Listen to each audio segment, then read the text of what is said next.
Do you remember most of it? Yeah? So what's happening at the first one in the knee picture? So what movement has it gone from to?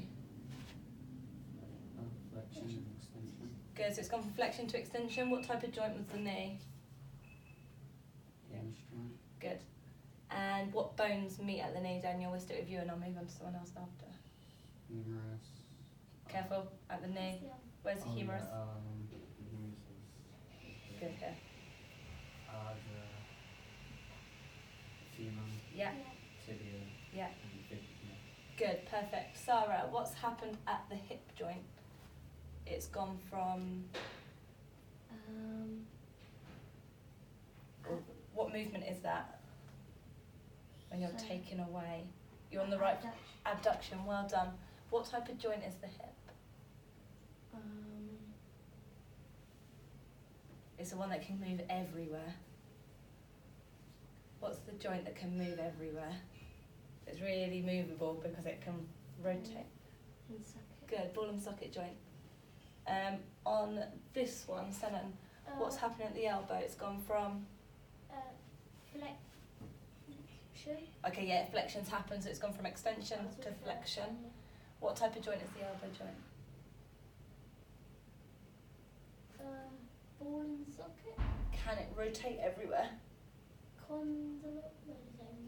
Not condyle, it's the same as the knee, it's a bit like a door. Hinge. Hinge joint. And what three bones meet at the elbow? The humerus, the ulnar, and the radius. Good. Last one, shoulder. What's happened in the shoulder, Jemima? Abduction and adduction. Good, so it's gone from adduction to abduction. What type of joint is the shoulder joint? Ball and socket joint. Good, so we're just going to go through a few questions based on last week. So name the movement available at a hinge joint. Anyone? Good, so it's like a lever, and what two movement is available at the hinge joint? Extension and flexion. Let's go back round in the circle. So Senem, name the bones that meet at the elbow. You should definitely know this. I just did this. The ulnar, radius, and humerus. Good. Sarah, state three long bones, any bones that you want. The femur. Yeah. The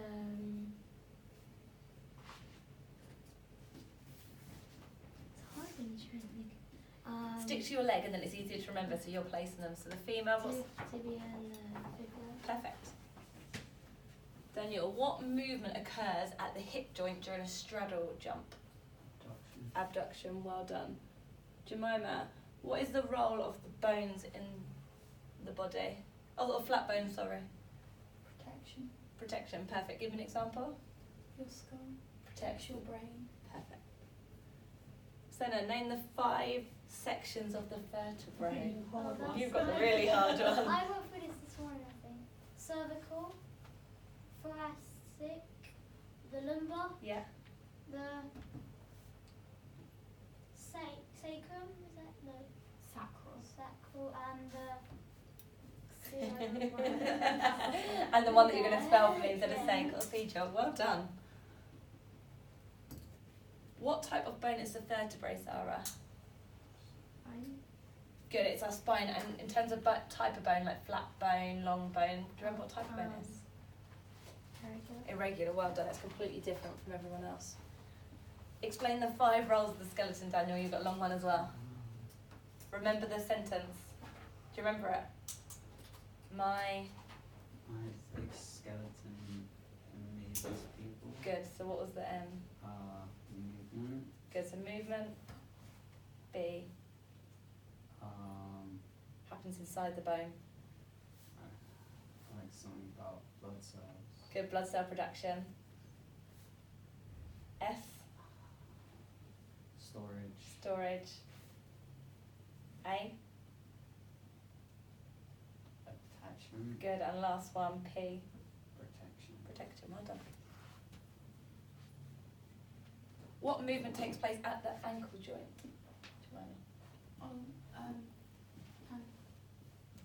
Yeah. Good, dorsiflexion and plantarflexion. So then, describe the movement that occurs at the hip and the elbow during a chest pass. So think during a chest pass, you step forward and you push. So what's happened at the hip from here to here. Is that flexion or extension? Extension. Careful. Oh, flexion because 'Cause- the angle. Good, the ankle's got smaller, so that's flexion. And my elbow's gone from here to here. Extension. Yeah. Good, extension, well done. Okay, so today we're going to do the muscles. So we've done bones, we've done types of movement. Now we're going to learn the muscles and types of muscles and then combine it. So you're going to be able to look at a movement by the end and tell me everything that's happened from the bones, the type of movement and the muscles now. So I want you to be able to explain the different types of muscles and connective tissues by the end.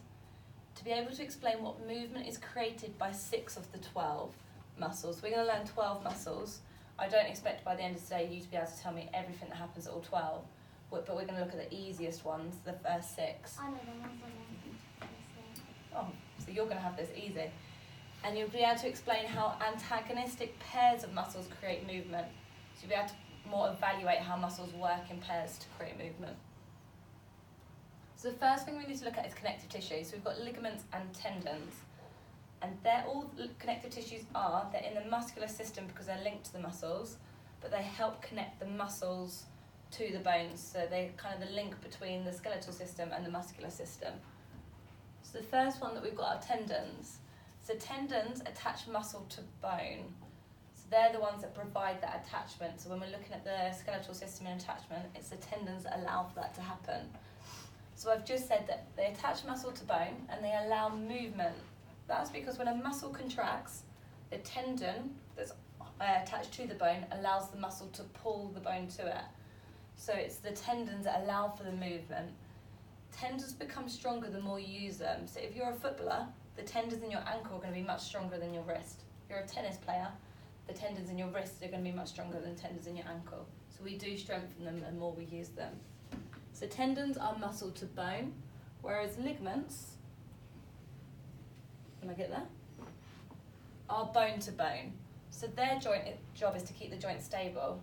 So if we look at our elbow joint here, and we've got our bicep, then the tendon's going to connect the bicep to the joint.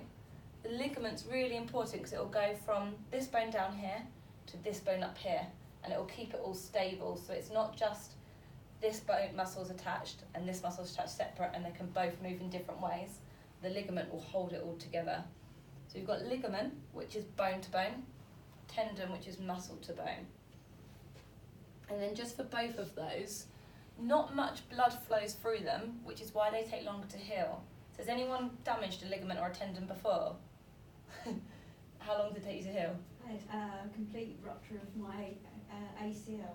Which is massive. Massive. And then yes. how long? About a year. Whereas if that was a bone, Mm-hmm. you'll wear a cast for 6 weeks. It'll be a bit softer when you first take the cast off, and you have to get used to not having it and be careful to begin with. But then the bones are actually stronger. Whereas if we damage these, they take a lot longer to get strong again because of the limited blood flow. So we need to make sure that we do warm up before, because these are the parts that will get injured if we don't warm up. So they're the types of connective tissues.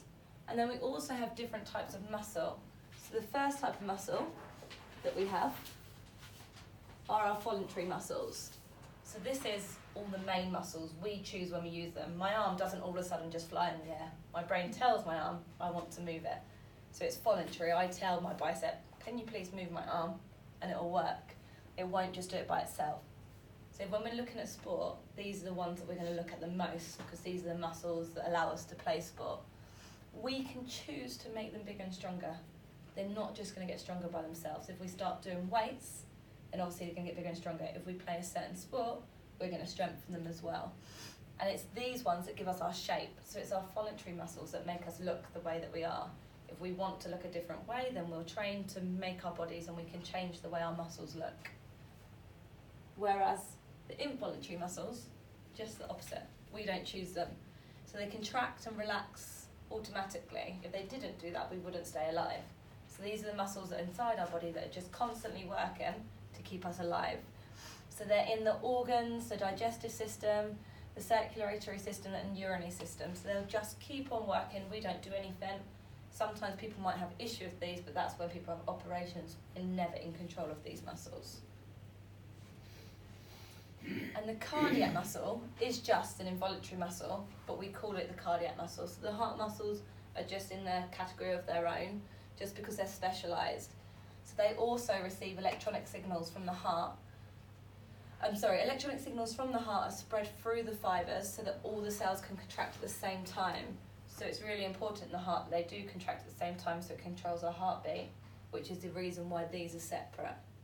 So we've got voluntary, involuntary and cardiac. The ones that we will look at for most of the course are voluntary. These ones you just have to know what they are. You won't analyse any further than that, just understanding that we've got ones that we control, ones that we don't, and cardiac in a separate section of its own. So it's these voluntary muscles that we're going to look at today. So you've got 12 on here. Abdominals, they've not asked you to do in this specification, which I don't know why, because they're quite a big muscle. So I've put it in red. It's not going to be on the test, but if you know where they are, which hopefully you know where your abs are, I just want you to label it as well. So I've got some sheets on the table. You can do it in pencil if you're not definite, but if you think you know where all of these are, have a go at labelling. If you're not definite, leave blanks and just do the ones that you know, because some you might know. I don't know how many. Sorry. If you don't know them, don't worry, because we're going to learn them today. I know some of them, but not all of them. So there'll be ones that you will know more than others. Some you might not know their full name, like the pectoralis major. You might know as pecs, maybe you might have heard before, but you might not have heard the full name. And careful on triceps and biceps, there's an S on the end because they're a group of muscles rather than just one.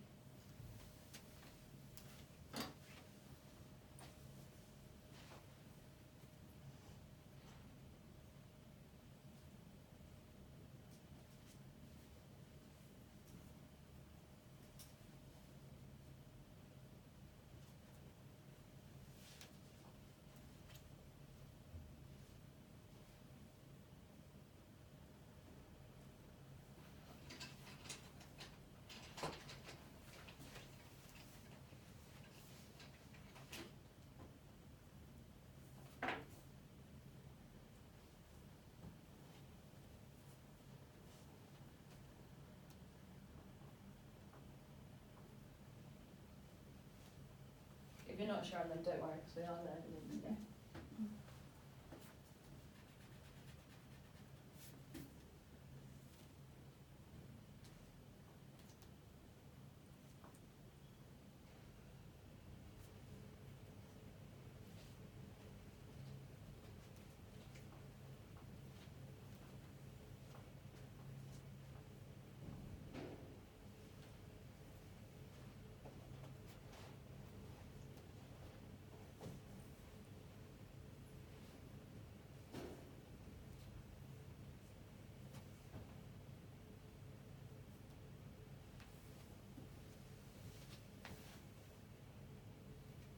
Give you one more minute and then we'll go through them and label them all together. Just check we've all got the same.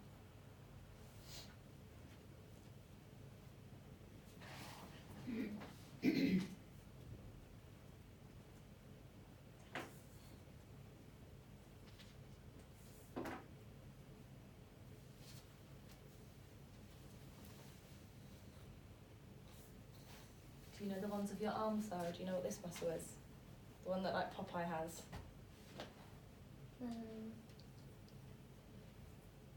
Begins with B. Bicep. Biceps. And then Good. Have you labelled those ones already? yeah.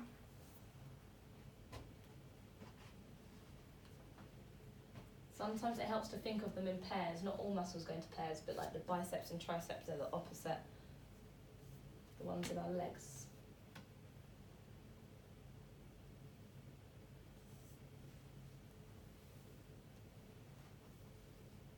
Do you remember how many are you missing? Just one?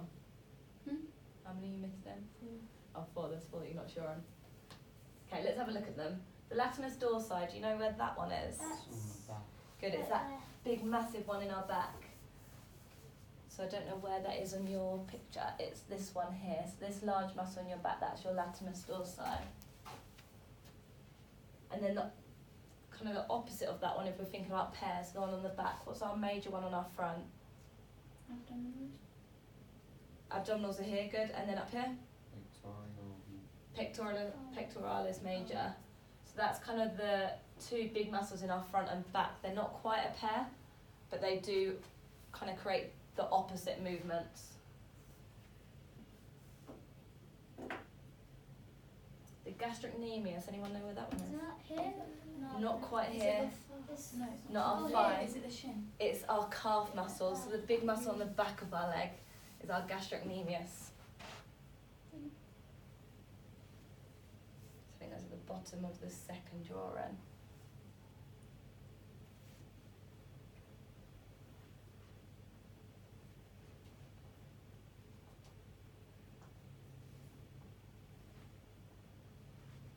Our hip flexors, where are our hip flexors?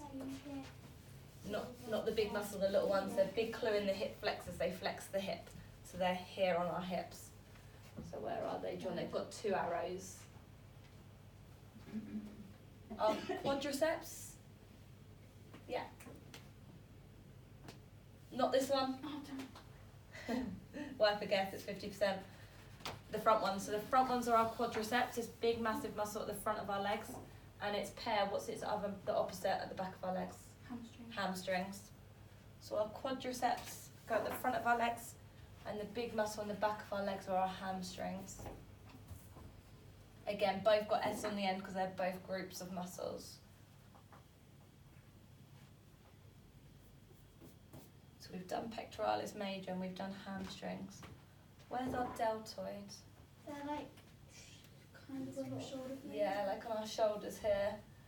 I don't know how where it's drawn on yours. It's on the back here on your photo. It will come right across the shoulder. So our deltoid is on our shoulders. Our triceps are the back of our arms. Oh. And our biceps are the front. Have you done them the wrong way round? It's fine. So biceps on the front, triceps on the back. B before T. So B's at the front, T's at the back. Gluteals, where are they? They are like here. I know you're doing a smile because you didn't want to say they're your bum muscles. So they're your bum muscles, the gluteals. The tibialis anterior, what's That's where that? your tibia sort of is like. The shin. Yeah. Yeah, the front of our shins, anterior at the front. So it's the opposite of the gastrocnemius. So we've got the tibialis anterior at the front and the gastrocnemius at the back. External obliques. I think it's Yeah, so external, they're the side here, and the abdominals are in the middle. And then biceps we've looked at, but it's the front one. Did you manage to get all of it filled in? Is anyone missing any that you want me to go over? Are you missing any, Sarah? Let me have a look for you. So biceps. This one's your external obliques, and this one's your abdominals.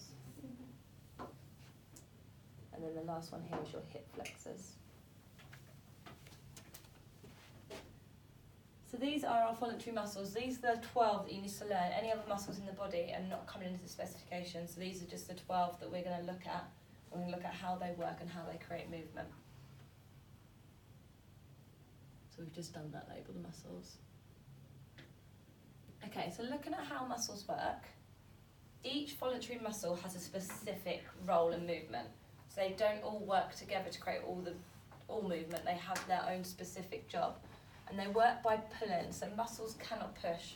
Muscles do not push your bones into place, they pull them closer to them. So whichever muscle is working, it will move a bone closer to it because it's pulling it to work. So when the muscles contract, that's when they pull it. They work in lever systems, which is not something we need to worry about yet. We're going to do that in the next chapter. But just so you understand, each joint will work in a lever system, and it's the muscles that create the movement by pulling. And some muscles are arranged in pairs, and this is what we're going to look at now, and they're called antagonistic pairs. This is quite a big bit in this chapter. Once you understand it, it's really simple, but we just need to be able to understand it, explain it, and then we can look at all the different types of movement. So why they are called antagonistic pairs is when one works, so when one muscle contracts, the other one lengthens. So if we look at it here, this is our pair. So a really easy pair to remember are the biceps and the triceps.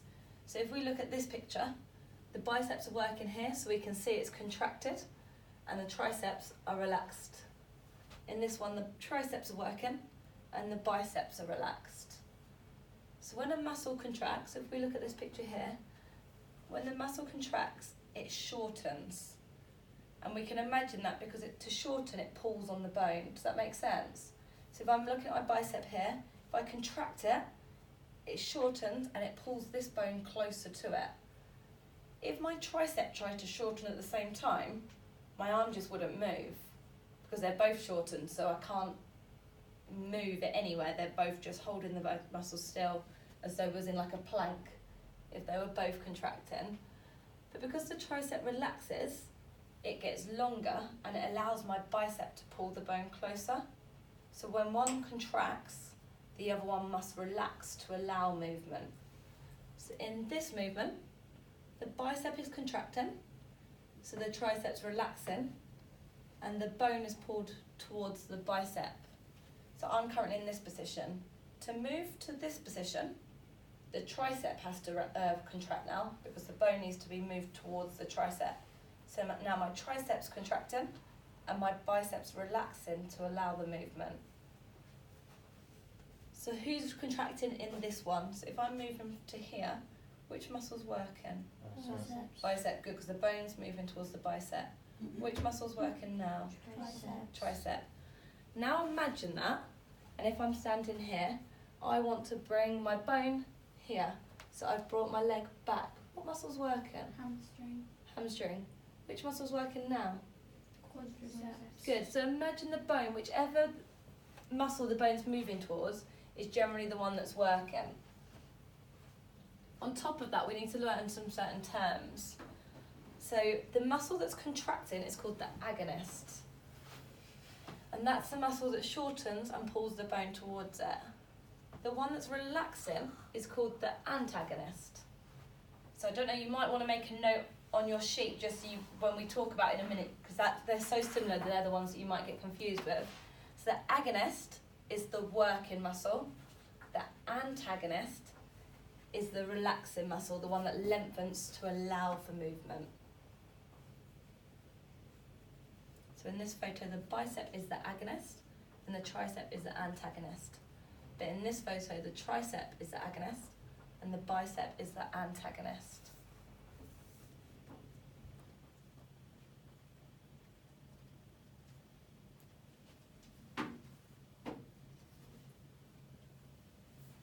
Okay.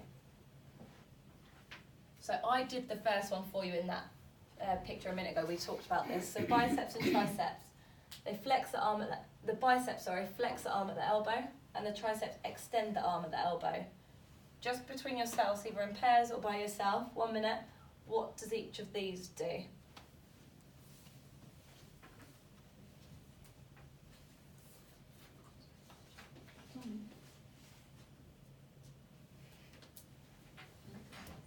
not working.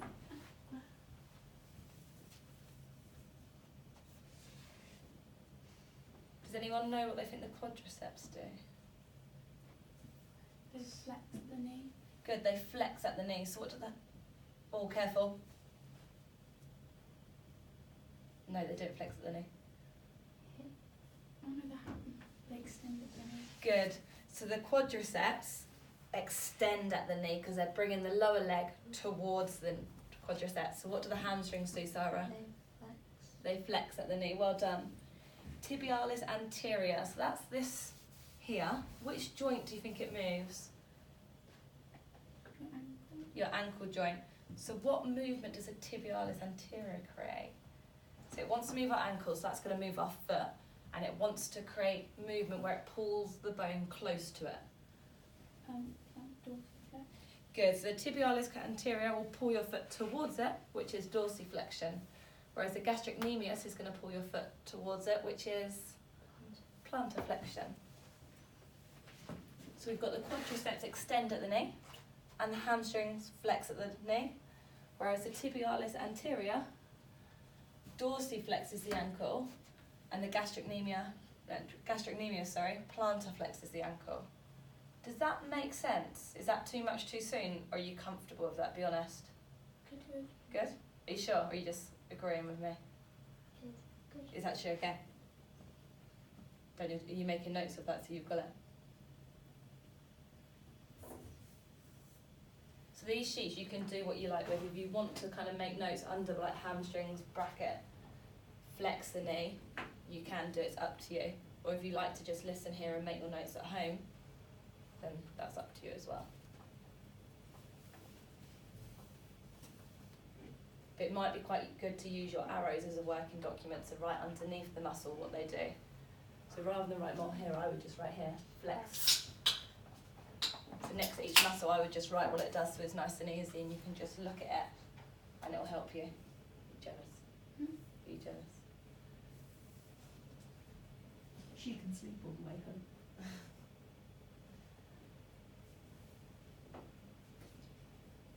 So I'm going to ask you to look at some photos and be able to tell me exactly what's happening, which muscles, which bones, how it's working.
Dorsiflexion.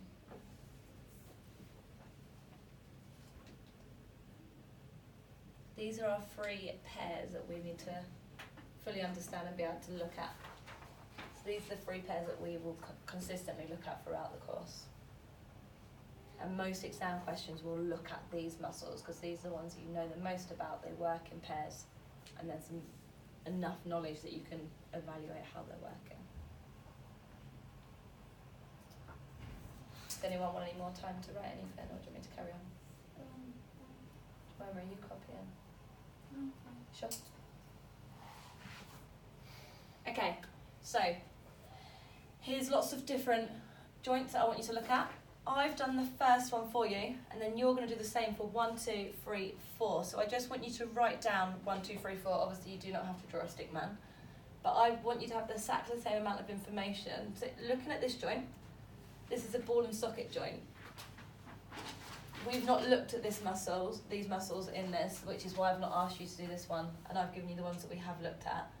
But in this one, the muscles that are working are the hip flexors, which flex, so they're the agonist, and the gluteals are the antagonist, and they're relaxing.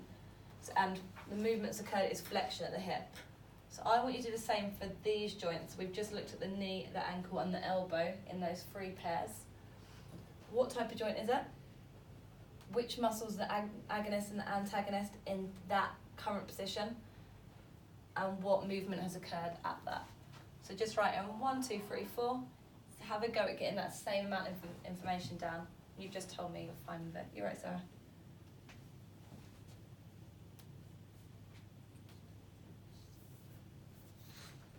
So think about the position they're currently in, not what they're going to move to.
2 and 4 should be almost identical, just the opposite. So making sure you've got the right opposite way around though. Make sure you're remembering the bone's closer to the muscle that's working.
In a minute, Daniel's going to share 1, Sarah 2, Jemima 3, Selim 4.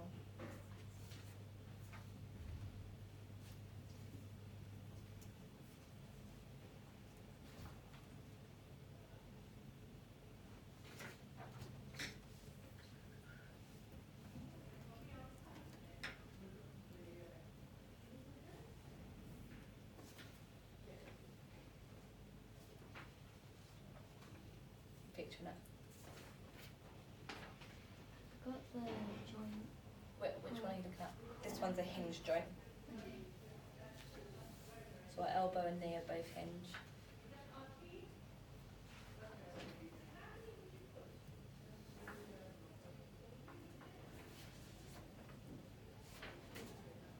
Okay, 30 more seconds, then we're going to share them.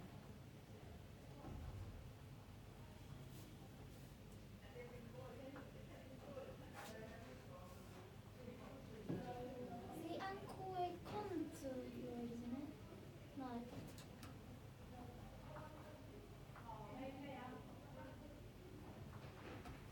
One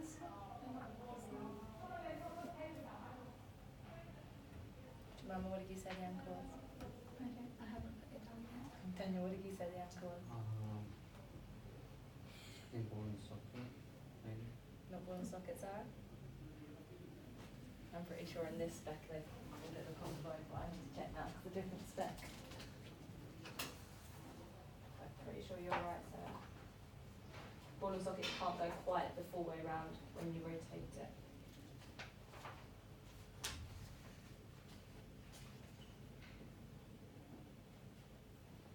Sorry, hinge joint.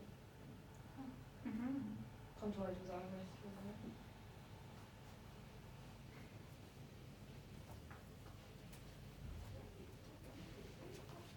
Okay, are we ready to share? Okay, Daniel, number 1, what type of joint is it? It is the knees hinge joint. Good. What movement has occurred in that position? Bench. Perfect. And what was the agonist and antagonist? I think the agonist is the quadricep. Or an extension. Good. And the antagonist is the hamstring. Good, well done. And we can see there the quadricep is contracted, so it's working compared to in this picture where it's not working.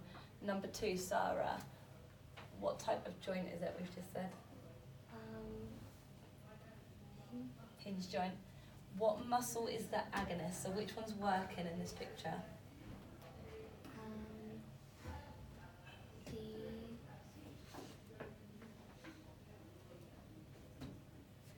Have a go at saying it.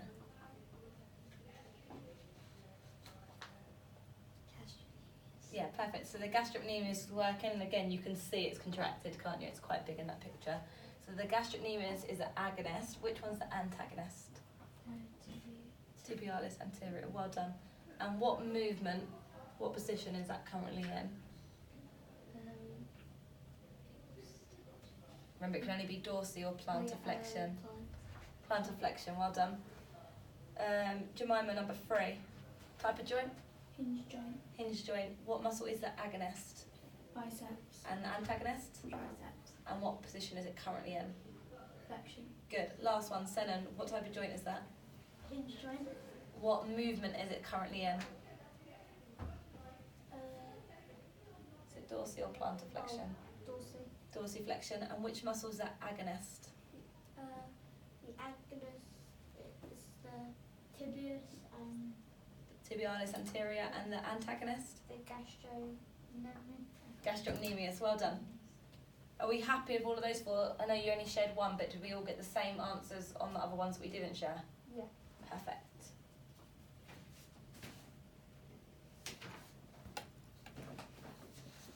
Okay, so same on this one. I'm going to give you 1 minute. You don't have to write it down, but you can choose to write it down.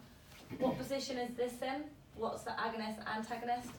This one, this one, this one. So you can just do it in your head. So just have a look through it, and then I'm going to pick on you. So I'm not going to tell you which one you're going to answer this time.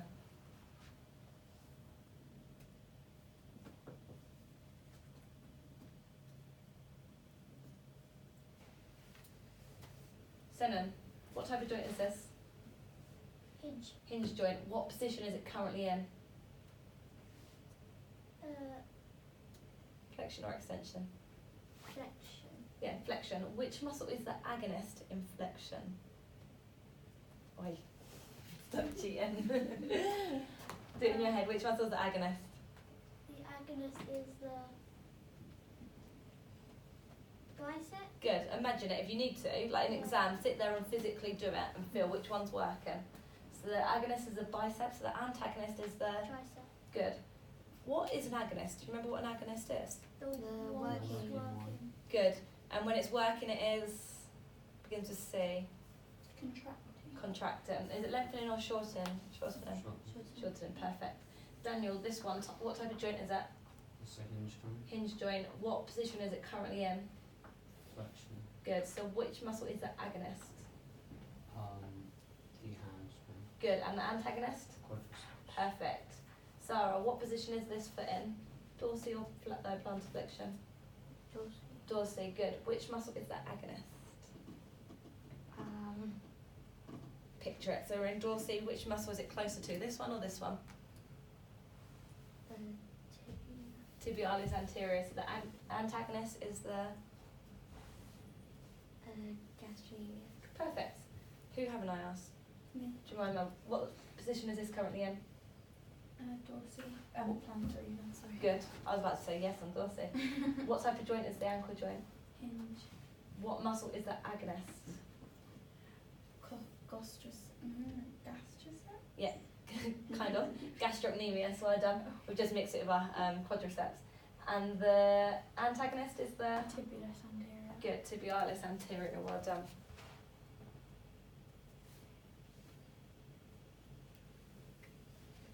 Okay, using page 12. This is something you might want to do as together, or you might just want to do by yourself. Using page 12, discuss which muscles create movement for a performer to complete a star jump. So in a star jump, there's movement at our shoulder and our hip. Use the table on page 12 because we've not looked at which muscles create abduction and adduction yet. Which muscles allow for that? So here it should say all your muscles. Is this the right page? This is joints. Maybe I've not given you the right page. That's page 16. Oh, sorry. Use page 16, sorry. I've looked at a table, the wrong table. So now working out what happens at the shoulder. So which one allows for abduction and adduction of the shoulder, and abduction and adduction of the hip. So can we see it on there? So looking at our shoulder first, can anyone tell me which one creates abduction of the shoulder? Is that what it says? Yeah. And adduction? Does it say it does both? And at the hip? Oh, you said Have we found it there? Anyone? So it's not flexion extension, is it? It's So we've got a few muscles here, be careful. So we said deltoid moves in all directions. The pectoralis major, adducts, and the latimus dorsi, adducts. So we've got quite a few. So these are the joints that we don't evaluate so much because there's so many muscles attached to them. So it might be, on this question, you'd have to write about 4 muscles that all do the same movement because they all work together. It's not as easy as the elbow, the bicep flexes, and the tricep extends. So these things we will look at and we'll learn that is very limited chance that you'll get a big question about it because it's not as easy as this muscle does this muscle does this. Questions tend to like ones with antagonistic pairs because it's black and white. Yes, that's right. Yes, that's right. Now evaluate it and you can really describe how it works. So which muscles have we also found? So at the shoulder, what have we got? What creates movement at the shoulder? That's what we just did, wasn't it? So just those 3. What about at the hip? So we're looking for abduct and adduct. Does it tell us? It might not even tell us. We might not have. We've got one here. Oh, adapt. Glutes and hip flexors. The glutes and hip flexors. Does it say the hip flexors abduct or just flex? Just flex. So so it's not just the gluteals that create that movement, but in this exam, all you'd need to know is the gluteals. That table is something that I've put in the homework opposed to doing it now because the ones that we really will go over are just those 6 groups of muscles. I put it in a question earlier, but I didn't ask you to do it. Which muscles flex at the hip? Clues in the name. Hip flexors. Which muscles extend at the hip? What's the opposite of hip flexors? Gluteals. So that's one other pair that you could also look at. The hip flexors flex, the gluteals extend. The gluteals have lots of different roles and they'll also help move the legs in lots of directions, but are really basic of flex and extend. We know the hip flexors flex and the opposite is the gluteals. So in this movement, which muscle is the agonist? Hip flexors. Which muscles are antagonist? Gluteals. In this movement, which muscles are antagonist? Biceps. Careful what I say. Triceps. I did it on purpose to trick you. The antagonist is the triceps, the biceps is the agonist. In this movement, which one's the agonist? Triceps. So again, which one's the agonist? Triceps. Triceps. Oh. So the one working, so I switched it around what I've said, and the antagonist is the biceps. I don't know if you can see, in dorsiflexion, which one is the agonist? The tibialis. Tibialis anterior, well done. And which one's the antagonist? Gastrocnemius. Have we looked at any others, or is that me doing all of them?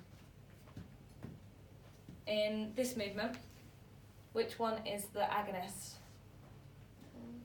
Hamstrings. Hamstrings, let's move closer towards it. Which one's the antagonist? Quadriceps. Good, perfect. Okay, I want you to have a look at this. So just draw a little cross, analyse how the muscles and joints interact to allow a cyclist to pedal. So I want you to see how much information you can get down. So in terms of the muscle, what is the upward phase of a pedaling? I'm not going to tell you about the movement at all, I want you to imagine it. So the upward phase when a cyclist is pedaling, obviously looking at the hip. Well, actually we're looking at 2 joints, aren't we, when they're pedaling? It's not just one joint that allows for cycling. So imagine sitting on a bike and you're cycling, there's 2 joints that are coming into play. We're ignoring our upper body, we're just looking at the actual pedal. What muscles are doing what here? What joints, so what's the movement, what bones are at that joint, what type of joint is that? And again on the downward phase, this should just reflect and be the opposite of it. Interesting, I would have said 3. Yeah, you could look at 3. Oh. I've just I didn't add that on. You can look at 3 because there's another joint that will go from one movement to the other in where they are. Well done. There's 3 joints, 3 types of joints, and therefore 6 muscles, which is good because that's the 6 muscles that we're looking at anyway. You need some paper, Dan? Have you got some with you? If anyone else needs any, please. Help themselves. Do you want some paper, Jamaica? Would you like some paper, Jamaica? Well, you've got your laptop in here.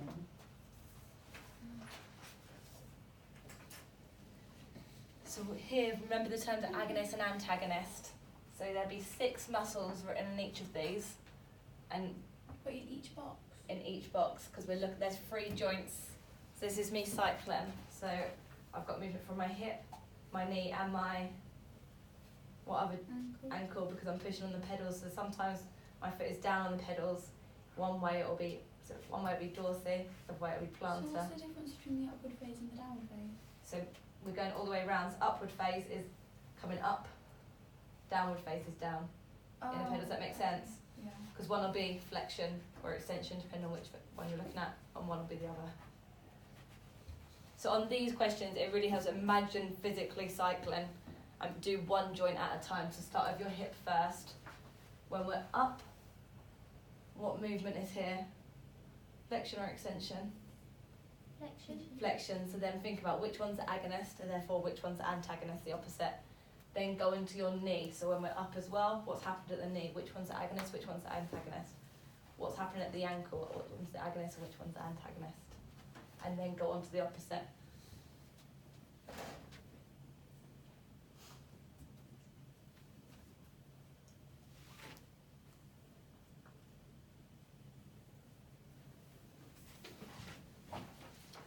So this is a much more complicated question, and you're needing to use stuff from last lesson and this lesson. Are you sure you don't want to use paper, because that's not much space? Nothing. Sure? Yeah.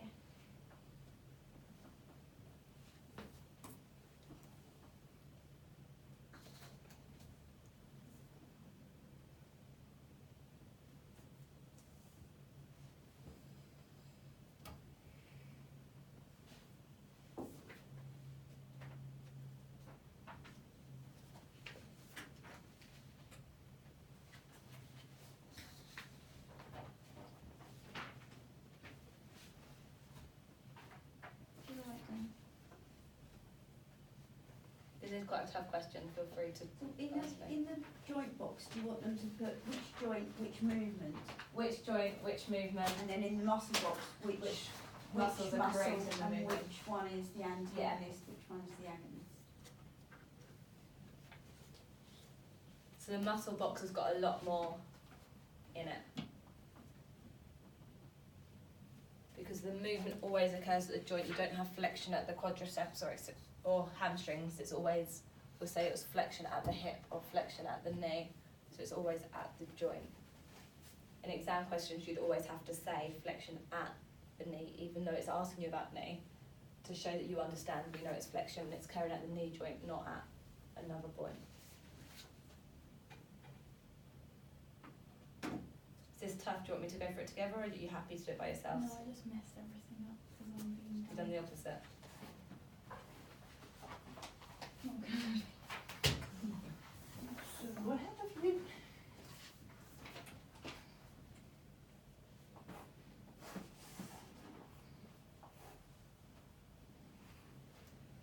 It is a tough question. Try and picture it, and then we're going to go through it and go through it all together. Does anyone want any help? I'm happy to. No? Be quiet so you can concentrate.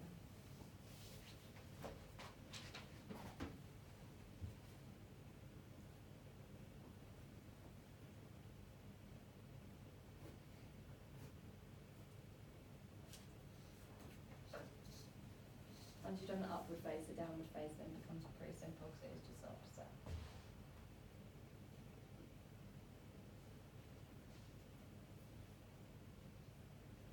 Okay, so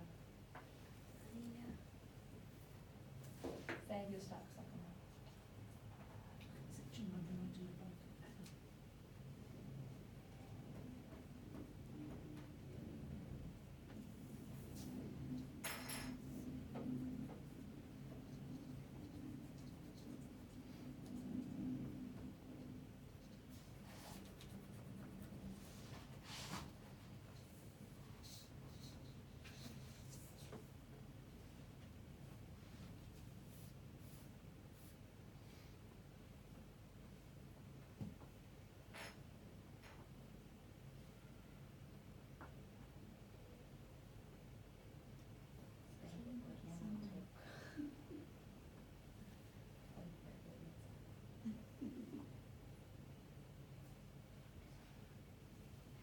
So what did you do this?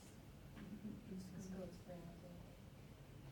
With year 10, so like first year, of course, we did 1 hour practical, but it's every 2 hours theory. But they're not always quite, don't get too much done. They won't remember all the ahead of the practical, there's so much extra learning. So 30 kids in the class, Yeah. probably, maybe not in that. About 20 for GCSE. And then there's also different, the same thing, but with a completely different enemy to, and then we're asking questions. One before you get asked this, you have to pay attention, because I'm going to ask you where's their classroom. You can stay silent and not get away, the whole class will have to answer, and never truly understand it and not know it. So this will be a lot less hours. The amount of work that they get for one class, I guess, it was just before lessons, because it's home, but I get for it always before lessons. Yeah, some people just can't understand how the GCSE can be done in a month if you really have to. You do, just get on with it. Yeah, it'd be a lot more. I don't think I could do it more. Phoebe did her maths in 6 weeks. You've got some understanding, knowledge from beforehand, and other maths, although it's not GCSE. No, she literally picked up the book, we went through it. Like you say, over the years we've talked about different things. She knew how to add up, multiply, divide. So I just did a table. Have we done this? Yeah, don't need to cover it. Have we covered this? We'll just check you remember. We've never done this. Ask Dad. And those were our categories. And that was it. Yeah. How are you getting on? Flodgy, she was. That's helpful to label it and knee hip, so you can see where you're going. But that was when I had to write my bias. You're outside. Autism and specific learning difficulties. And then year 10 and 11. Do you know which one's the agonist and which one? Oh, we've done 2 different ones. So let's first look at this one, this is the hamstrings. What other muscles are opposite of hamstrings? Not gastrocnemius, hamstrings here, so what's this one? Yeah, so quadriceps will be on there too. And then tibialis anterior, what's the opposite of that one? Gastrocnemius.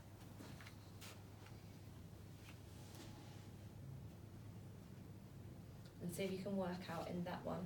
So we've got flexion here, which one, flexion at the knee, which one's working, which one's the agonist? The hamstring, or the quadricep.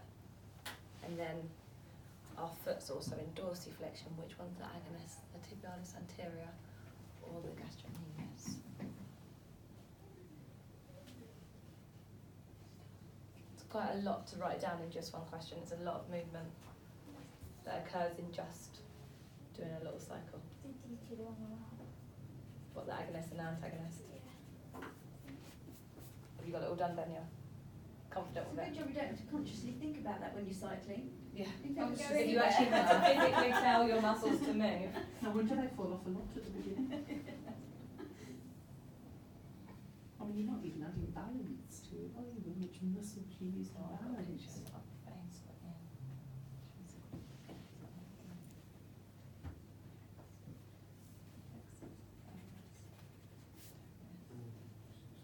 You made a mistake somewhere.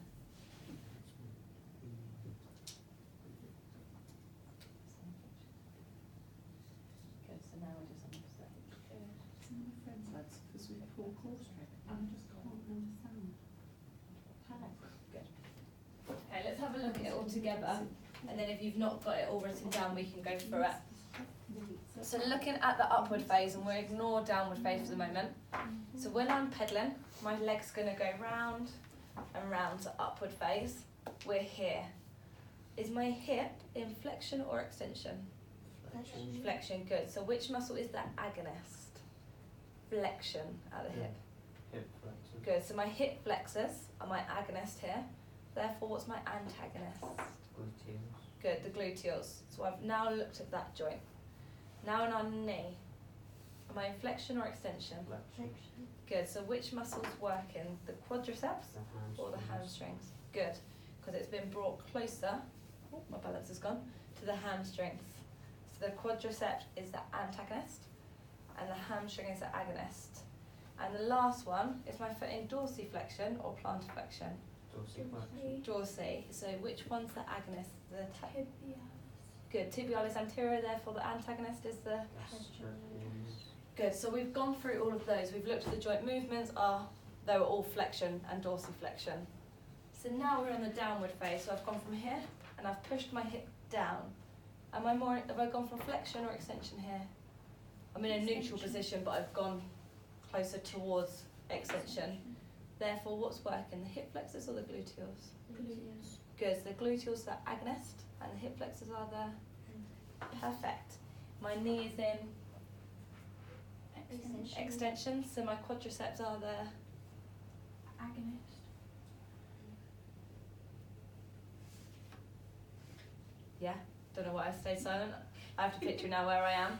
So good, so I've gone to extension, so quadriceps are the agonist and the hamstrings are the antagonist. Last one, I'm in plantar flexion, so my tibialis anterior is antagonist, and the gastrocnemius is the agonist because the foot has been pulled closer towards the back this time. Okay, and then the joint we've gone from extension, extension, and plantar flexion. Was that okay? Tough, but are we starting to get there and being able to analyse what's happening at each joint? What movement does the bicep cause, Daniel? This causes flexion At the elbow. good. Sarah, what movement does the tricep cause? Extension. Good. Daniel, what movement does the hip flexors cause? Daniel. Oh, sorry, Senan. What movement does the hip flexors cause? The hip flexors cause flexion. At the clues in the name. Hip flexors. And hip. At the hip. Flexion at the hip. Jemima, what movement does the gluteals cause?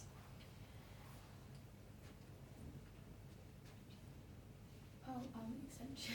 Extension at the hip. Daniel, what movement does the quadriceps cause?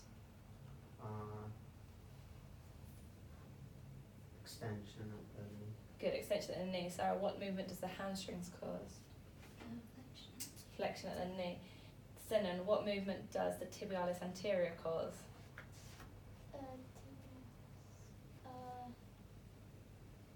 Dorsiflexion at the ankle. Good. Jemima, what movement does the gastrocnemius cause?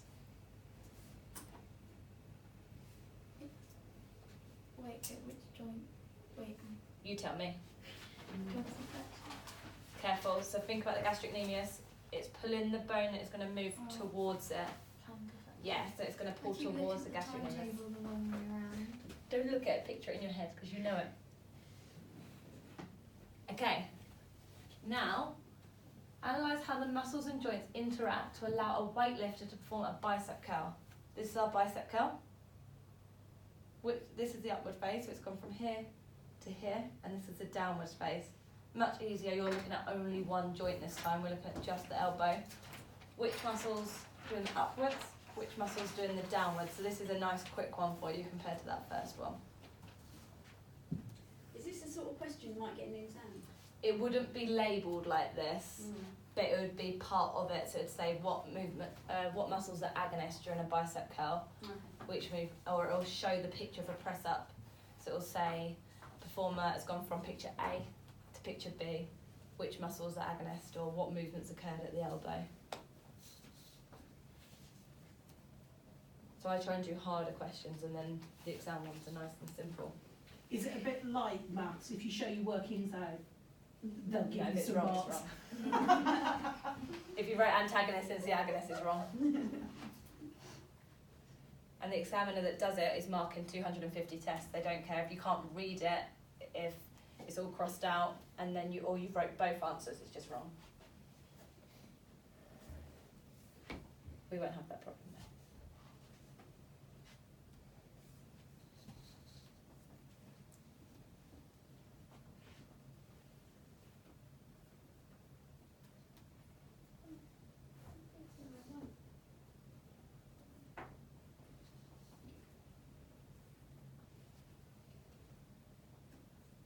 So this joint is really easy. What's happened at the joint? Is it flexion or extension? And what type of joint is the elbow joint? Hinge joint.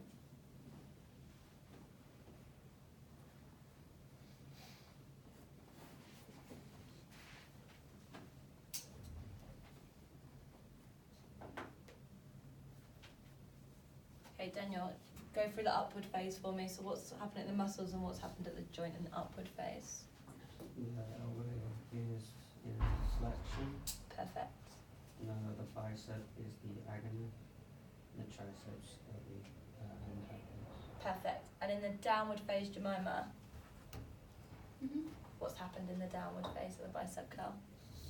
It's an extension, and the tricep is the agonist, and the bicep is the antagonist. Perfect. Okay. Let's just go through these. There's a few more other questions stuff. I just want to check that we can do this. So we said at the beginning, to be able to explain the different types of muscles and connective tissues. So what muscles, or what types of muscles are there? There's 3 types. Voluntary, Good. cardiac, Good. and involuntary. Involuntary. Jemima, give me 3 examples of voluntary muscles. Biceps, triceps, quadriceps. Good. Senan, where is the cardiac muscle found? Heart. Good. Tell me one place, Daniel, that the involuntary muscles can be found. In the lungs. Yeah, anywhere in the body, in the lungs. There's muscles around the lungs that allow the lungs to expand, and they'll be involuntary. To be able to explain what movement is created by 6 of the voluntary muscles, we actually looked at 8 in the end. So, who's confident they could tell me all 8 muscles that we're talking about? So not even the movements yet, just the 8 muscles. Anyone? Go on, Jemima. Biceps, triceps, quadriceps, tibialis anterior. Stick to them in pairs so you remember them. So you know how you've done biceps and triceps? That's one pair. Quadriceps. Oh, hamstrings. Yeah, it's easier. Gastrocnemius, tibialis anterior, glutes and hip flexors. Good, perfect. Tell me about the biceps and triceps, what movement they create. Flexion and extension. At the elbow. good, and then which one creates which? Extension is triceps, flexion is biceps. Good. Daniel, quadriceps and hamstrings, what movement do they create? Senan. Oh my god, Senan, sorry. Senan, what movement do the quadriceps and hamstrings create? Extension. You're right, but I don't know why you did it with your elbow. Quadriceps and hamstrings. So they create extension and flexion, but which one does which? Hamstring does extend reflection At what joint? at the What's it flexing? Your shoulder? yeah. Hope not. I'm confused. This is my hamstring. Yeah. You said it creates flexion. What's it flexing? Is it flexing here? Is it flexing here? Yeah. I'm confusing you now. I'm confused. So our hamstrings creates this movement, doesn't it? Yeah. So which joint's moved? The name The knee. Good. So hamstrings create flexion at the knee. What do the quadriceps do? extension. Extension at the knee. Sarah, hip flexors and gluteals. What does the hip flexors do? The hip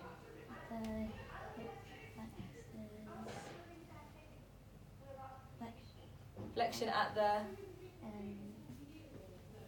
hip. Hip. And then gluteals? They extend the hip. Good. Daniel, tibialis anterior and gastrocnemius. They do dorsiflexion and plantarflexion at the ankle. The tibialis anterior is the dorsiflexion, and gastrocnemius is plantarflexion. Perfect. To be able to explain how antagonistic pairs of muscles create movement, so we know all what they do. If this in an exam question asked you to be able to, can you explain how movement's created by antagonistic pairs? What would you say? So how is movement created? So you know different roles of muscles. How do they work together? And one contracts and the other relaxes, and that pulls the bone towards. Perfect. And one contracts, the other one relaxes, and the bone is pulled closer. When it's contracting, what's actually happened to allow it to pull it closer? Has it got longer or shorter? Good, shortens, and when it's relaxing, it's lengthening to allow that movement. Let me just go past that. Actually, no, I'm going to tell you your homework and then do the questions after. So our homework is to find a photo of a sports person, any photo you like, but we're going to look at being aware that the types of movement we've looked at are really flexion extension. You can make it really difficult and have a movement that's out here, but that's a much harder one to analyse. So be careful the picture you choose. If it's too complicated, therefore your work's going to get really complicated and confusing. So I picked a nice simple one. So I can see we've not looked so much at the shoulder, so I maybe wouldn't even talk about the shoulder. The elbow, the knee. If I extended the picture, I could look at her ankles as well. So find a sports person in action and label and explain as much as you can about the movement using all the things we've learnt so far. So really go to town on editing and analysing it. So what bones are at the joint, what movements occurred at the joint, which one's the agonist, which one's the antagonist. So try and find ones where we're looking at the elbow, knee, ankle and our hip. They're the easiest ones for you to analyse. I wouldn't bother going about our shoulder because there's too much going on, it's too hard. I wouldn't look at ones in the hip where we've looked at abduction and adduction. I would find just ones with flexion extension because they're nice and easy and they're the type of ones that you'll come through in the exam. On top of that though, I also want you to copy out the table on page 16, not 12, ignore that 12. Then discuss how movement is created by the muscles to complete a high jump. So you can do that any way you want. High jump's quite a big movement, so if you think about the high jump, you might have a preparation phase or a running phase, because they run to the mat, don't they? They then bring their leg up. So you might want to find a picture of maybe a high jump and do still shots and maybe just say what's happening in each shot. It's up to you how you feel comfortable doing that.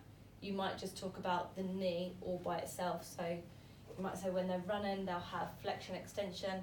When they're jumping, they go to flexion. And then you can just say separately what muscles are doing flexion extension. So it's up to you how you find easiest to do it. But have a go, again looking at just the major joints that we've looked at today. Don't do the shoulder so much because we've not looked at it.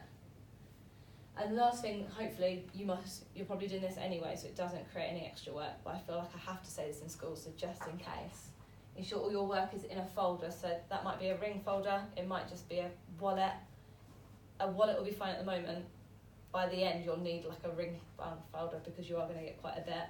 And making sure that our work from class and our homework is in the right order. So when we're coming back to revise, you'll want to go through this because this is one of the harder topics and stuff that you might forget when you've not done it for a year and a half. Okay, so that's all your homework. Let's have a look at this. Daniel, what muscle is this? The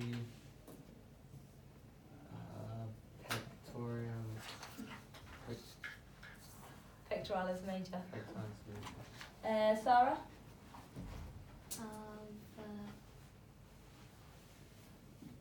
Bicep. Good. Selim? That is the left. X. It's these stomach muscles on the side. Do you remember what they're called?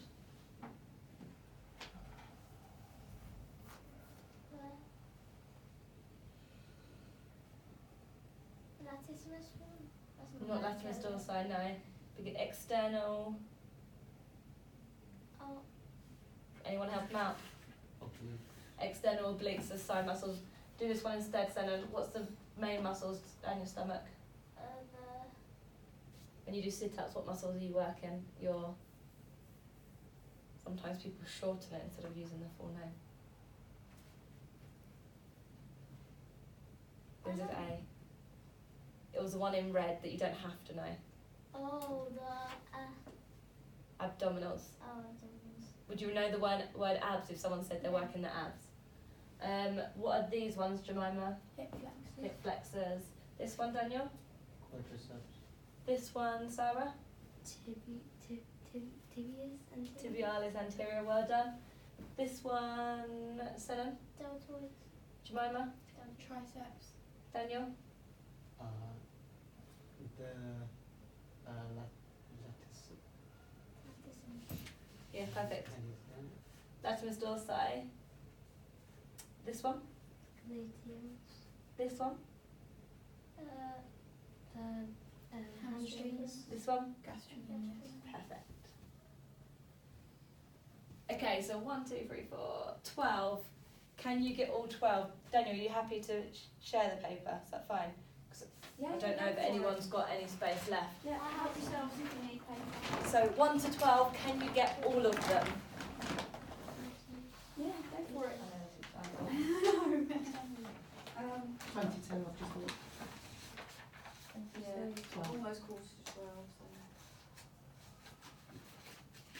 There's a time, yeah. What time? I haven't got a clue. About 45 minutes.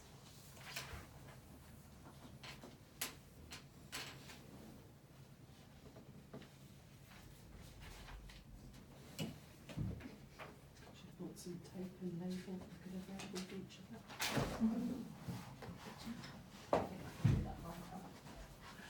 Get a label of what's left.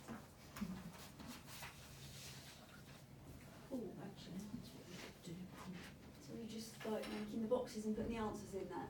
Yeah, or just write 1 to 12. Okay. However, you don't have to necessarily draw the boxes.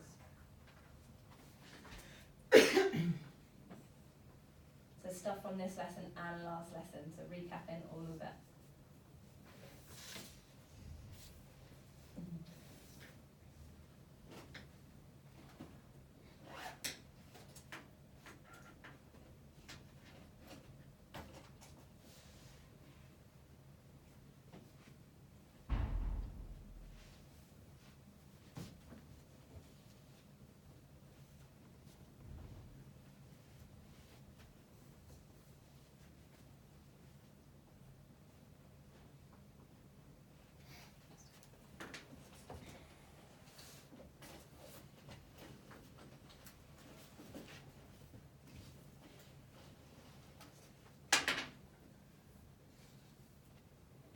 Binsby thing.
Remember the 5 functional skeleton, remember that sentence, it makes it so much more simple.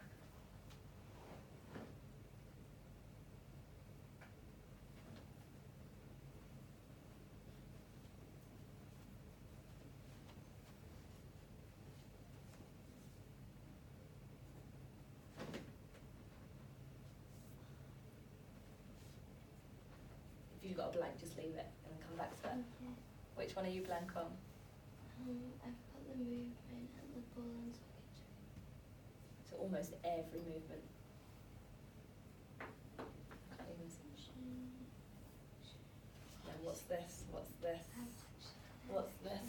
And what's this? Circumduction and Rotation. okay.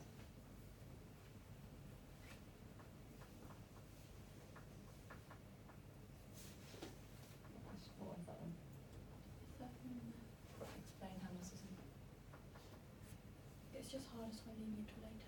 Oh, okay.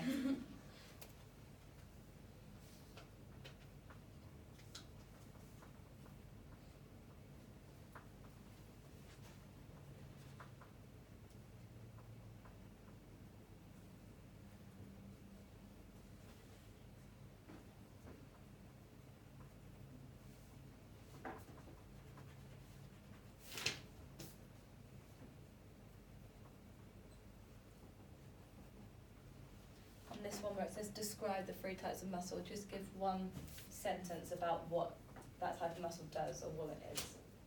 I'm not asking you to write everything that we've looked at. So just the main point about telling you what it is or where it is. And on this one, give a sporting example of when abduction and adduction occurs at the hip.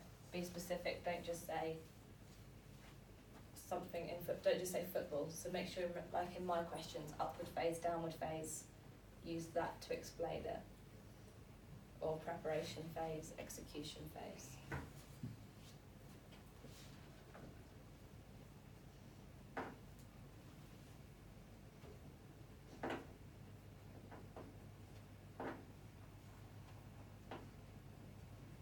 Did we get some of these in our homework? The protection one you had in your homework. State 2 examples of flat bones that provide protection. Which other ones do you think you might have got in your homework? You might have. Sporting examples. Sporting examples, yeah, because we did sporting examples of everything.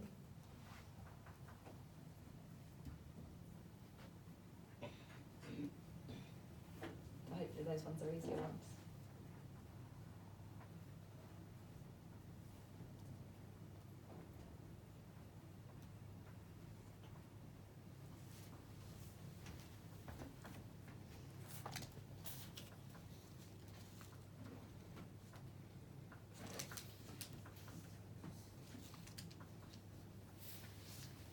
Give this to you, because this question is in here, I'm going to go over it so you can put it in on the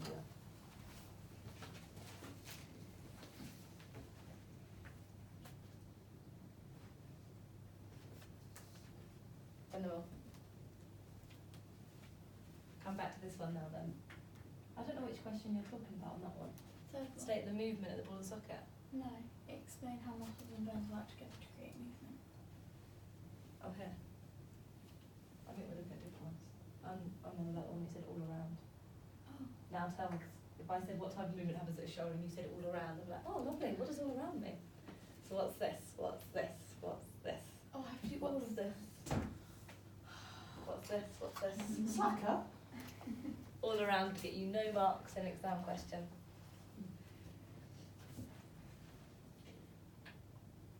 Three P's. Precise, pedantic, perfect. That's what you have to be. Can't see your soldiers and can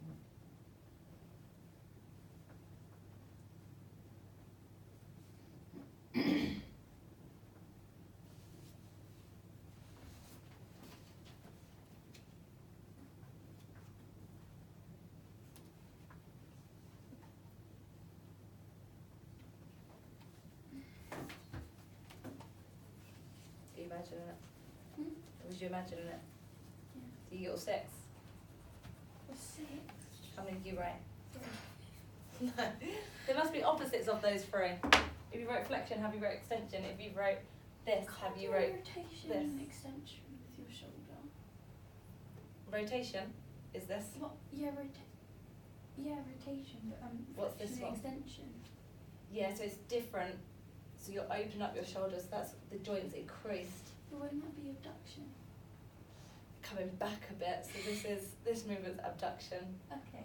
A lot of the movements when you're moving the shoulder will occur at the same time, but they all occur because the ball and socket joint allows you to do everything. Try not to get confused with flexion and extension. It's really easy at a hinge joint. It's straight, it's bent, but it means the angle. So when we're defining flexion extension, flexion is decreasing the angle. So you can Flexion, still, extension. yeah, and then abduction, adduction. It will be very unlikely you'll get a shoulder question in the exam. I've not seen a shoulder one. The only way that it does come up sometimes is abduction and adduction because it's really simple. But out here is open for interpretation, so it's not simple enough to put on a 1 mark question. Which one's this? Rotation. Which one's this? Flexion. No, that is. I thought that was also rotation. Could be. Begin to see. I'm making circles. Circumduction. Circumduction. Smart words.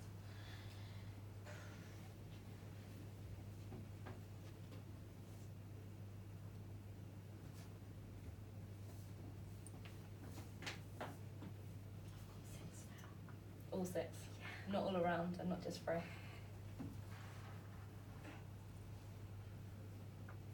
That question's a bit ambiguous though, isn't it?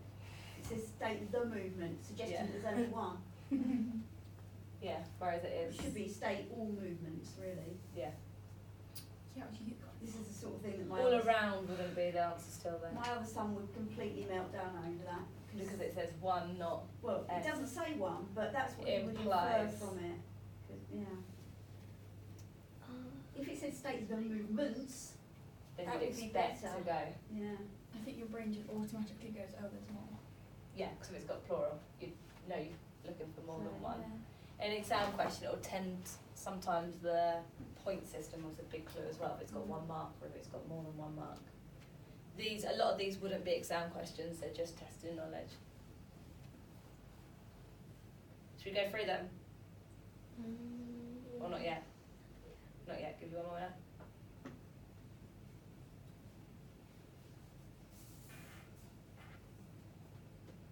So what does state and give 2 examples? That doesn't mean anything to me either. really. Where are you on the protection? Yeah. So state the 2 bones, so give any bones that you want and then give us what's an example of. So it was the same question, it's just fitting them into this box as a homework question. So give an example of flat bone and then what organs is it protecting? So what's an example? Flat bone. Which they don't seem as flat, but they come into flat bones because they're still protected bone.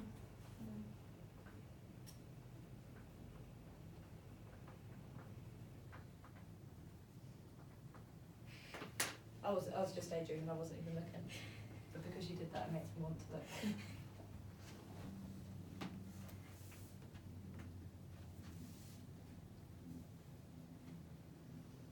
Imagine.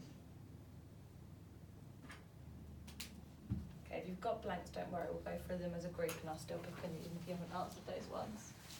So name the agonist in the upward phase of a press up. Daniel, we'll start with you. On the upward phase. Good, tricep. We've gone to extension from here to here. So it's the tricep. Sarah, state the movement or movements that can occur at the ball and socket joint. What 6 occur? Rotation, circumduction, flexion, extension, abduction, adduction. Well done. Explain how muscles and bones work together to create movement. That's a big question. What would you write for that, Senan? And like how you looked away to fish it onto someone else. I can start with Senan and then pass it over to Daniel. To see what would you say? How do muscles and bones work together?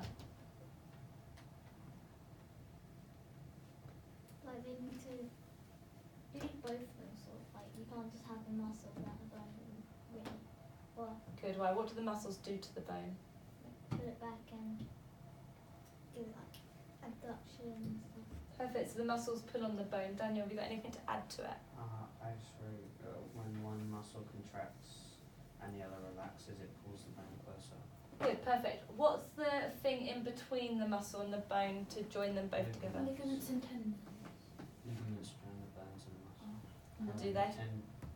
The ligaments join Joints. bone to bone and the muscles join muscle to, the tendons join muscle.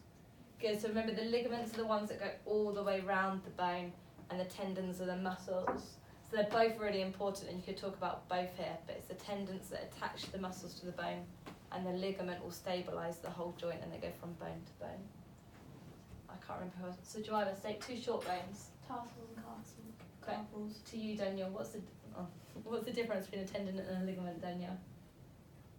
palm, the muscle connects to the bone in the tendon, and Good. in a ligament, the bone connects to the bone. Good. So they're the connective tissues. The tendon attaches muscle to bone, and the ligament attaches bone to bone. State and give 2 examples of flat bones that provide protection when playing sport. Sarah, give me one flat bone that provides protection. The cranium Perfect. provides protection for the brain in dodgeball. Perfect in dodgeball and a header in football. Give another one. The ribs protect the lungs if someone throws a ball at your Perfect. Well done. Sinan, name the antagonist in the downward phase of a squat. The quadriceps. Good, so we've gone into a downward phase, we've got flexion, so the hamstrings must be the agonist, you're right, Oh. so the quadriceps are the antagonist, because we were looking at the one that's relaxing. What type of joint is the elbow, Jemima? A hinge joint. I've got all the easy ones. Most people would be happy with that. Make sure you're answering them in your head and checking that other people are right as well though. Daniel, name the agonist when you're dorsiflexing your ankle. The tibialis anterior. Perfect. Sarah, name the 5 functions of the skeleton. I'm not going to answer this as you're right, Jemima, you are. Okay. Huh? Well, The movement, fi- blood cell, storage, attachment, and protection. Perfect. Senna, describe the 3 types of muscle. What 3 types of muscle are there? I'll skip one. Oh, 3 types. Oh, involuntary, voluntary, and cardiac. Jemima, give us one example when abduction and adduction occurs at the hip. In a straddle or pike jump. Okay? Did it have to be Pike this- probably not so much actually. Pike is flexion extension. But your legs stay Straddle, together. So it's Have they technically- moved from abduction to adduction though? Sometimes people go from the straddle into a pike They jump. could do, but that's not the So- movement now. I like how you're trying to work around it. Stick with just the straddle. Looking at a tuck jump, and I want you to do it in pairs for me. You're going to do the upward face, and you're going to do the downward face. So upward face would be the jumping up, downward face, the landing. I want you to look at, I want you to use your elbows too, because in tuck jump we would look at our elbows too. Elbow, hip, knee, ankle. Which one's the agonist, which one's the antagonist, and what movement has occurred at them. So you're going to imagine going from floor to up, what movements happened, and you two are going to imagine going from up to landing, therefore what movements happened at each of those joints. So you've got 4 joints: ankle, knee, hip and elbow. Upward phase of a tuck jump, downward phase of a tuck jump.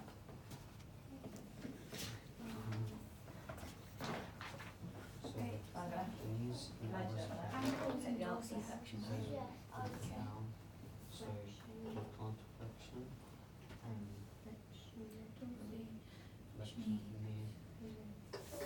of the hip, Which means the flexion of the tibia elbow. of the So they're antagonist. going to come out, so it's going to be extension of the hip, extension of the and knee. and Modules. Sorry, I Yeah, was the going to say dorsiflexion of the antagonist. land and also extension of the elbow as well, because they're small. And then which muscles are agonist and which ones are antagonist in each of those. That was perfect what you just did. It might be worth jotting down some notes because you're going to tell them. That's a lot to remember. Okay, I'll take it.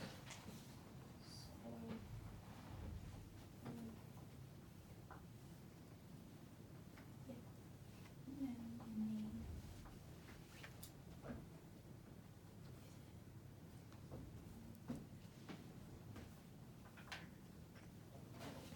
It's in flexion.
happy with it? Not quite yet. There's a lot that's happened in just a simple tuck jump. There's a lot of joints that have moved.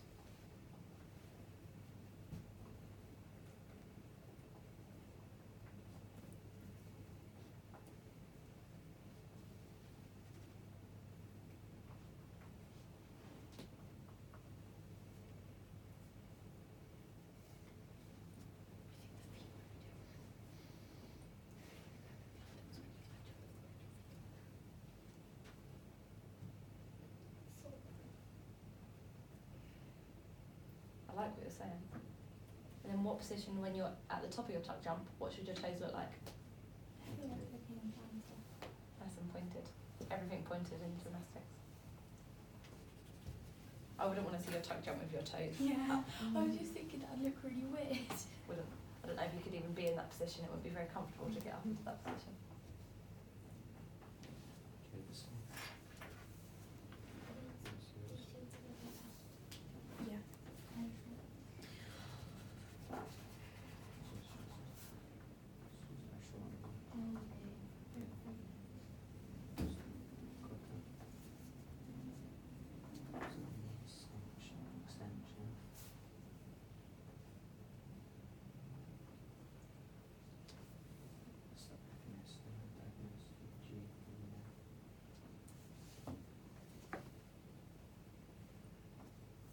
Okay, are we ready to share with each other?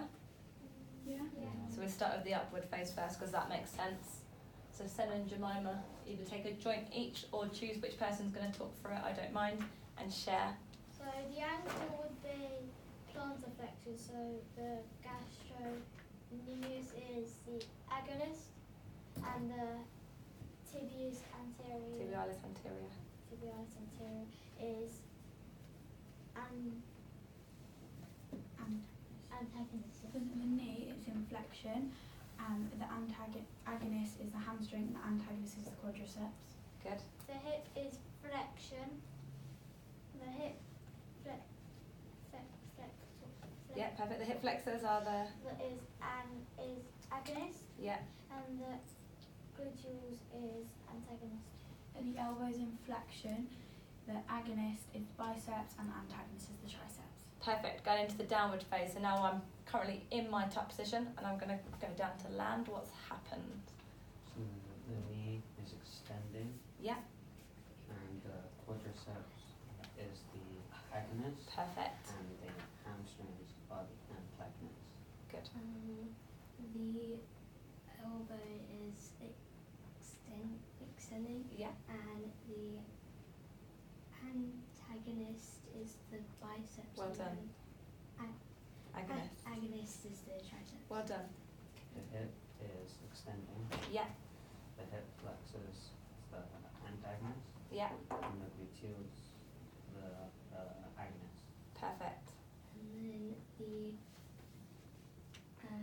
at the ankle is dorsiflexion. Yes, And then the picture. agonist is the tibialis anterior. I can't say. Yeah, tibialis anterior, well And done. then the antagonist is the Gastrocnemius. gastrocnemius. Good.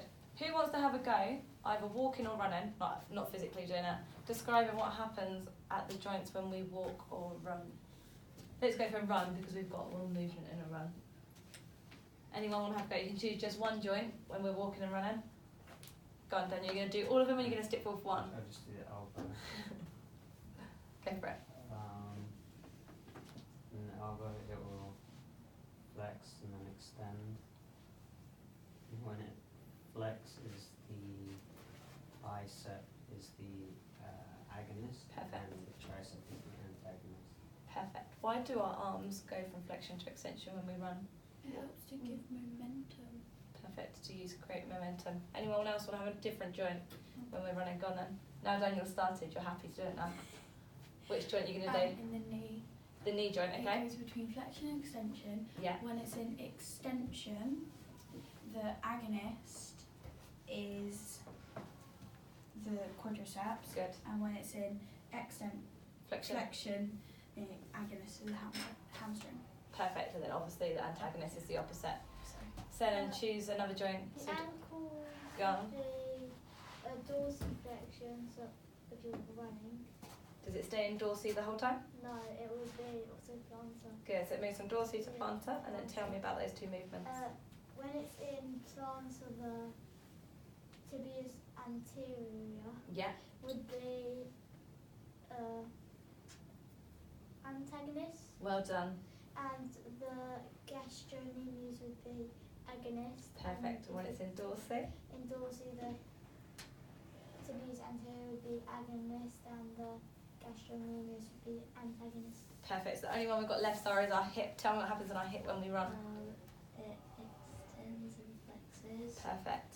and when it extends, it is the antagonist Perfect. is the So what's not working? the antagonist is the gluteal. Careful. So you said when it extends. Oh yeah, is the quadriceps. Which one causes hip flexion? Oh yeah, there's the hip flexors and the gluteal. Perfect. So there too. So if we're in extension, hip flexors can't be working because they do flexion. And then when it's Then inflection. inflection, the hip flexors are the agonist. Perfect. Okay, what's happening in this picture? Who can tell me anything about this picture? You can tell me about bones, you can tell me about joints, you can tell me about movement, you can tell me about muscles, tell me about antagonistic pairs. Tell me anything and choose which part you're going to tell me. it's got a very nice jawline. Try and stick to the PE curriculum though.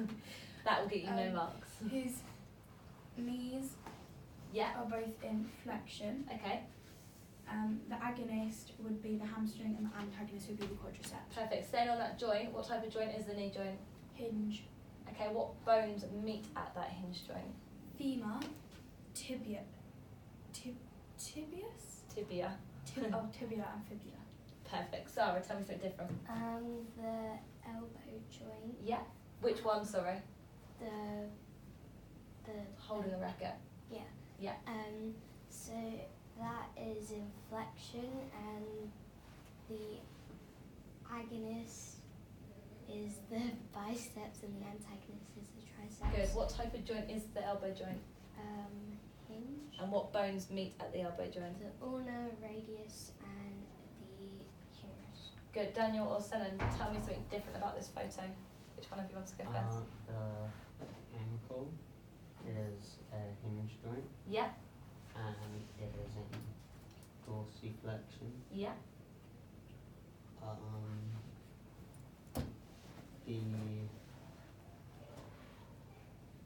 I actually, thinking about it, I know from this picture I can see why his dorsiflexion, but his heels are off the floor, so he's probably more in plantar flexion.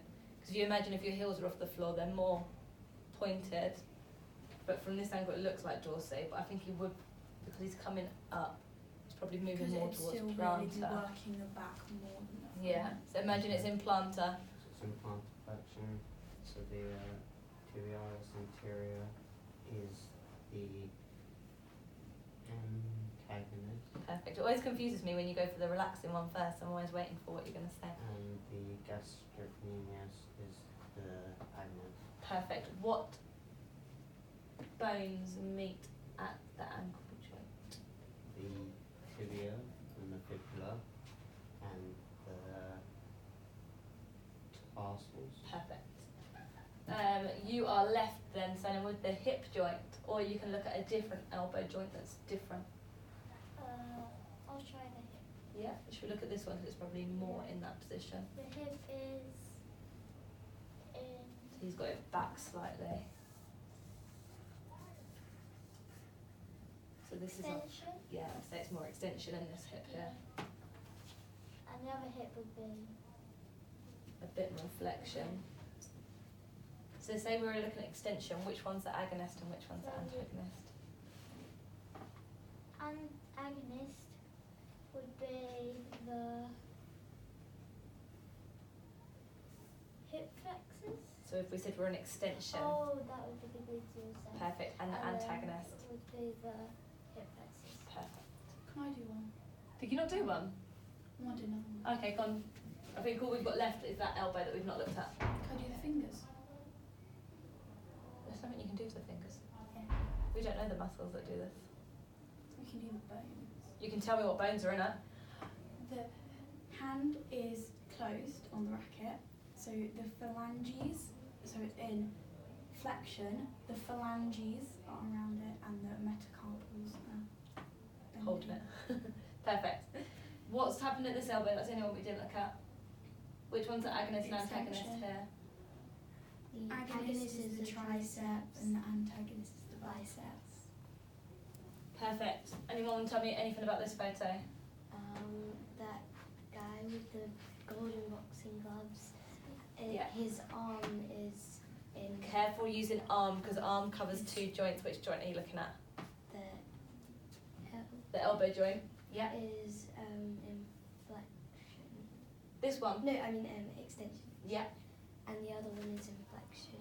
Perfect. So in this one, The antagonist is the biceps Good. and the agonist is the triceps. and if you look at this elbow joint, The agonist is the biceps and the antagonist is the triceps. perfect. We can only see the elbows in that one. Okay, loads going on here, so you can tell me about pretty much any player and any joint. Actually, saying that, we've got lots of players. We've got 4 players. Daniel, this is your player. Tell me about any movements that she's doing. So you might be able to tell me movements that you can't tell me the muscles of because we've not looked at, but you might say abduction, adduction. Her right ankle Yeah, is in plantar flexion. good. The tibialis anterior is the antagonist, Good. and the gastrocnemius is the agonist. Good. Anything else about this picture? About this player? The elbows are an Yeah. extension, Good. and the bicep is the antagonist, the triceps are the agonist. Perfect. What would you say her right hip is in?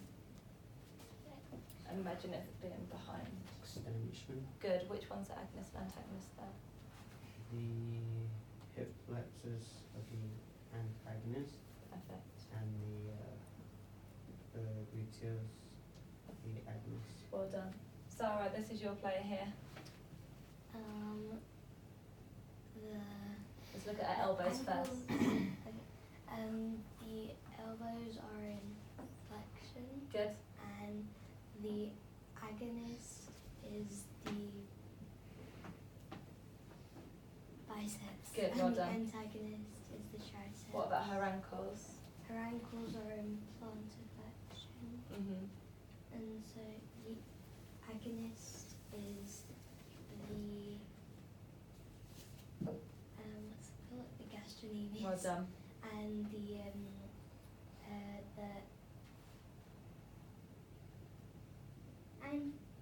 Antagonist. antagonist is the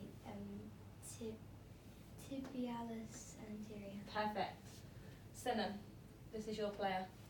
Tell me about her hip. The hip is in flexion, Good. and the antagonist is the hip flexors. So start. No, the antagonist is the gluteals and the Agonist. is the hip flexors. Good. This one, do you mind telling me about her elbow?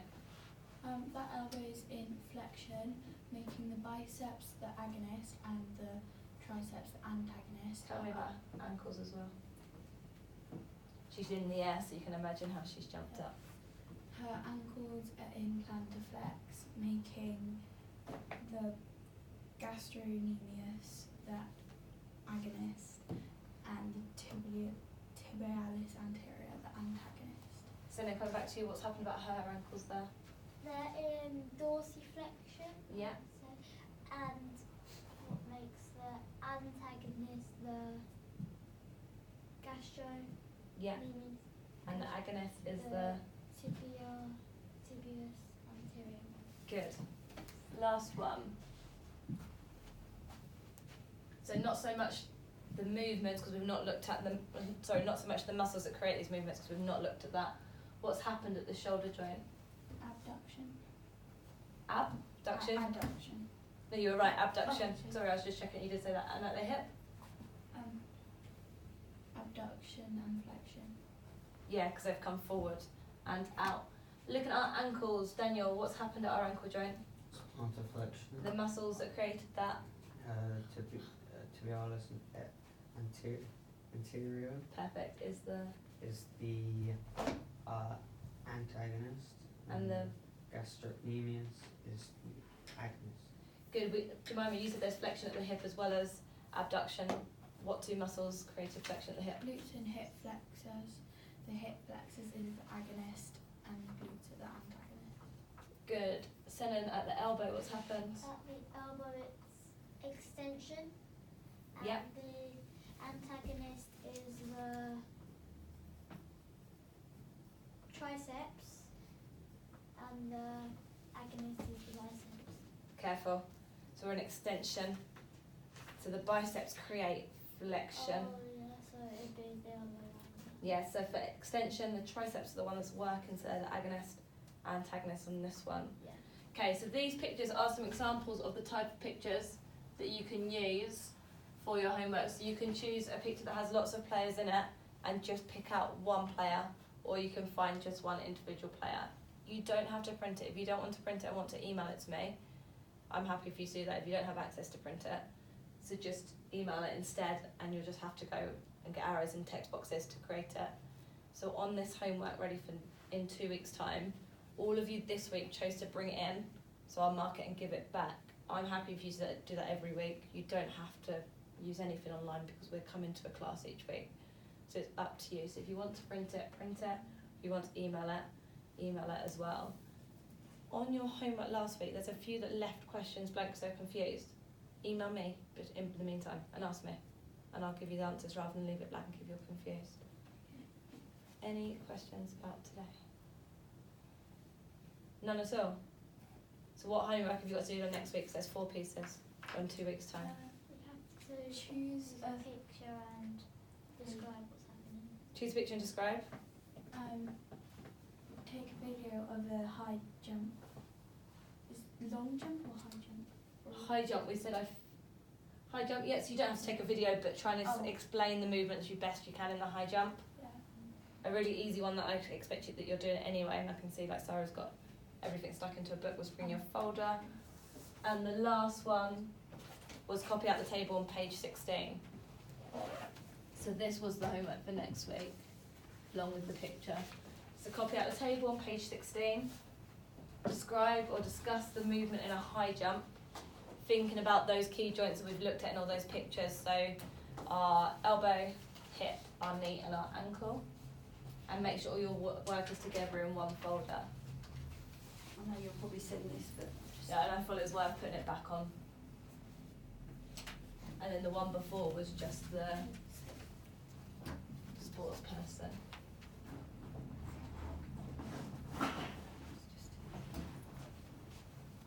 Any questions from today? Are we confused about anything?